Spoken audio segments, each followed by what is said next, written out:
afternoon, everyone. This is Paul with Denver Decks, and thank you for taking the time to visit our website and specifically the gray concrete patio section of our website, which I will be spending just a few minutes talking about. So, gray concrete is one of two or three different options you have if you're having a concrete patio installed. You could either do a standard gray patio, or you could do a colored patio, which isn't very popular, but yet still sometimes people like to do it, or you can do a upgraded decorative stamped concrete.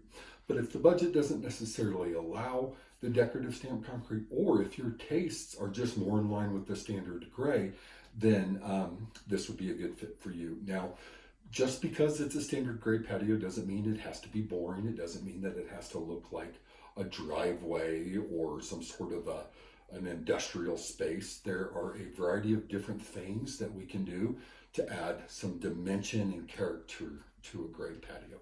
So first off, we're always going to pour it with a high quality 4,000 PSI quarried mixed aggregate. We always put in good preparation with road base and number 3 rebar and mechanically tamp and plate compact all of the substrate that we put in, and then we pour it with the 4,000 PSI. We finish it with a medium broom finish so that it has a good texture to it, so it feels comfortable when wet.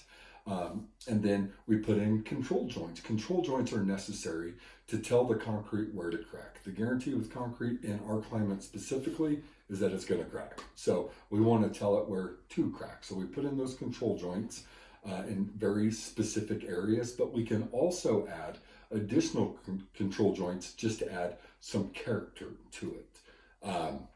So one of the things that we'll offer when meeting on site is doing like a diamond pattern with the saw cuts. It's a great way to make that gray patio look very contemporary and very modern. Also, we can soften the edges. Instead of doing, a rectangle, we can make it more of an oval and just add a little bit of dimension to the edges. And one of the things that we typically always do with gray concrete is we do a control joint, a 12-inch control joint all the way around the patio, just to give it this nice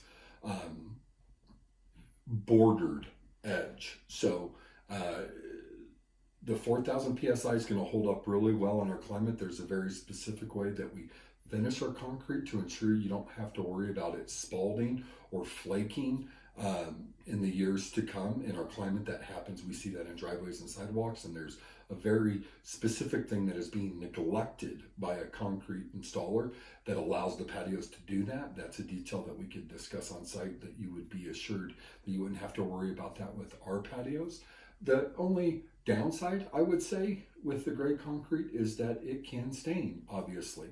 Your decorative stamps are actually being sealed, which gives it its color vibrancy, but that sealer also protects it from staining. With the gray concrete, you don't typically seal it, so if you spill something on it, it can discolor or whatnot. But outside of that, if done well, concrete only gets harder as it gets older, so it is a good long-term affordable solution. And when it comes to a finished space like a patio or a deck, it is the most affordable option. You have you have standard gray concrete, and then that's the most affordable. And then you get into your colored concrete, you get into your decorative stamped concrete. And then once you get into your pavers or your flagstone patios, those are going up in price, getting closer to the cost of a deck. So outside of that, I welcome any questions you may have. Please feel free to give me a call at 303-730-9642 or visit our email me at deckman1963@gmail.com. And outside of that, we have several other photos you can view outside of our website on Google, on Facebook, and on our Yelp listing. Have a great day.